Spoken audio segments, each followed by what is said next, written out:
इसम विशाल सुधाकर चव्हाण वय वर्ष 42 मुर्डे येथील विहिरीत पाण्याचा पंप काढण्यासाठी उतरला असताना बुडून मृत्यू झाल्याची घटना घडली आहे।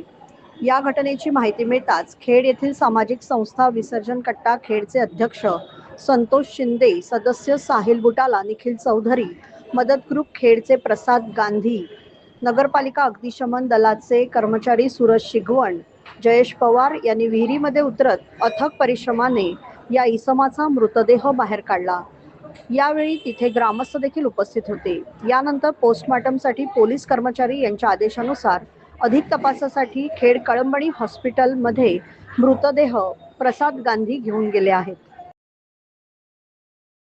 शिवसेनेचे मुख्य नेते आणि उपमुख्यमंत्री एकनाथजी शिंदे यांनी मला राज्यात जी जबाबदारी दिली आहे त्या माध्यमातून पक्ष बळकट करण्यासाठी प्रथम प्राधान्याने शिवसेना पक्ष पदाधिकाऱ्यांचे